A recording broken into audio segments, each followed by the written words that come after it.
Bonjour, bonsoir, bienvenue dans ce nouvel épisode d'Histoire africaine où je vous parle encore de l'histoire générale de l'Afrique. Vous inquiétez pas, quand on les aura toutes présentées, les 8 volumes et tous les chapitres, on va rentrer dans le détail et vous allez voir, ça va être sympathique. Aujourd'hui, je vais vous parler du deuxième volume sur l'histoire médiévale qui va nous amener jusqu'à l'arrivée des Européens en Afrique.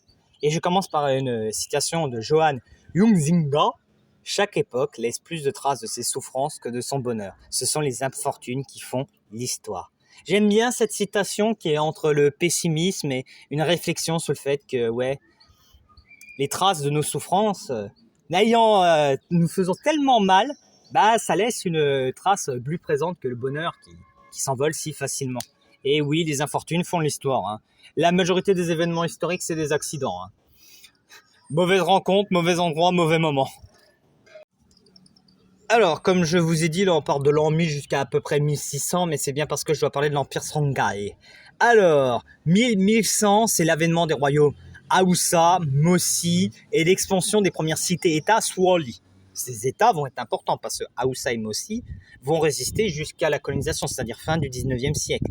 On a la bataille de Kirina en 1235, celle qui va permettre la fondation de l'Empire du Mali, qui va rester de 1230 à 1545. On a le royaume Congo qui va se fonder en 1390, très important, royaume Congo qui va être une des premières victimes de l'arrivée des Européens qui vont la transformer en serpillière. Et enfin l'empire Songhai ou Songhai, dépendamment de la prononciation, 1464 à 1591. Alors, au niveau de la carte, on a quelques États. Donc, en vert, on a l'Empire du Mali, on a ces califats qui se développent, on a l'Afrique du Nord, c'est des poches d'États. Parce qu'à l'époque, on n'a pas beaucoup de gros États. C'est surtout des petits royaumes qui sont au niveau du village, au niveau du canton. Donc, c'est très difficile à cartographier. Donc là, vous avez à peu près... les gros. Les petits, ça va être très difficile à faire parce que là, ce serait mettre des points un petit peu partout. Petit moment de définition. Une civilisation, c'est l'ensemble des caractères communs aux sociétés les plus complexes. Un ensemble des acquisitions des sociétés humaines. Ensemble de phénomènes sociaux, religieux, moraux, esthétiques, scientifiques, techniques d'une grande société. Les Grands Lacs, c'est un système de lacs localisé en Afrique de l'Est. Certains pays qui bordent ces lacs, Burundi, RDC, Ouganda, Rwanda, forment l'Afrique des Grands Lacs. La lagune, c'est une étendue d'eau de mer comprise entre la terre ferme et un cordon littéral. Le Maghreb, c'est la région située en Afrique du Nord, partie occidentale du monde arabe, correspondant à l'espace culturel arabo-berbère, comprise entre la mer Méditerranée et la bande sahélienne et l'Égypte, non compris dans les limites. Eh oui, l'Égypte ne fait pas partie du Maghreb. La Volta est un fleuve d'Afrique de l'Ouest qui se jette dans le golfe de Guinée. Elle est formée par la confluence de la Volta noire, aujourd'hui Mouhoun, et la Volta blanche, aujourd'hui Makambe, et la Volta rouge, aujourd'hui Nazino. La Volta qui va donner son nom à la Haute Volta, ex-Burkina Faso, jusqu'à quand Sankara a pris le pouvoir, qu'il a viré ce nom colonial.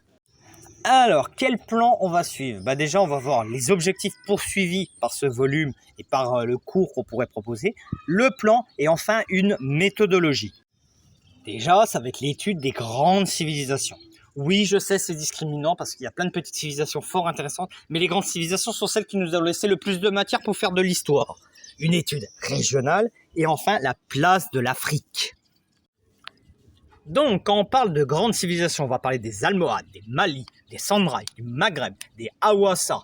Voilà, toutes ces grandes civilisations qui vont se développer, faire la connaissance d'autres civilisations en dehors même de l'Afrique, donc qui vont avoir des échanges et donc avoir un impact sur le continent. L'étude régionale. À l'ouest, on a surtout des grands empires. Ghana, Mali, Sandrai, des peuples aussi qui se déplacent au gré des migrations.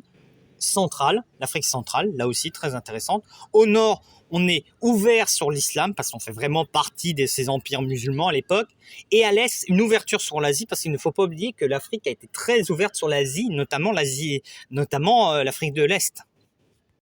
Donc, la place de l'Afrique. Déjà, les échanges continentaux, on va déjà étudier au niveau du continent. Et après, on va sortir du continent, l'échange intercontinental, voir l'Afrique à la fin de la période médiévale et voir son rayonnement. Parce que c'est important, quand on fait de l'histoire, de ne pas parler que des aspects négatifs, mais c'est aussi de parler des fois des aspects positifs, du rayonnement et de la force de cet espace, ce qui explique certaines convoitises, ce qui peut expliquer certaines tensions, certaines velléités de vouloir les conquérir.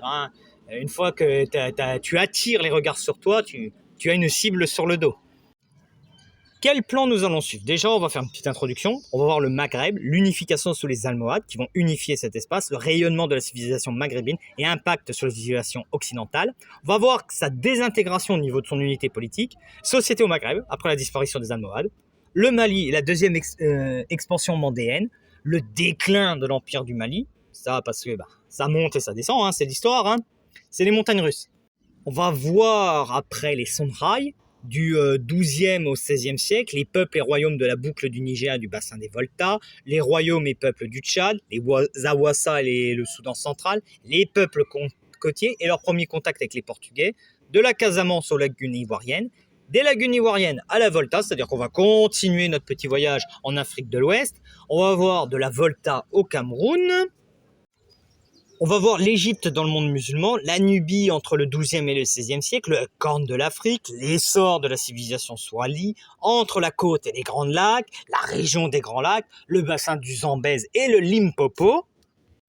On va voir un petit peu l'Afrique équatoriale et l'Angola, migration et apparition des premiers États, l'Afrique méridionale, peuple et formation sociale, Madagascar et les îles avoisinantes, parce que la Madagascar, de par sa population, de par sa géographie, de par sa localisation, est un système un peu à part dans l'histoire africaine, la relation entre les différentes régions, les échanges, l'Afrique dans les relations intercontinentales, et enfin on va conclure.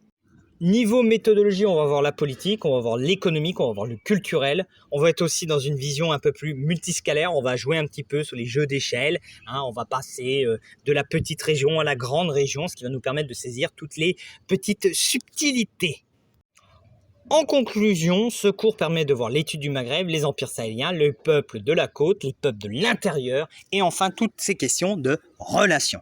J'espère que cette vidéo vous a plu. Si elle vous a plu, vous pouvez liker, partager, faire de la pub pour la chaîne. Ça ferait très plaisir. Je vous souhaite une bonne fin de journée. Ciao!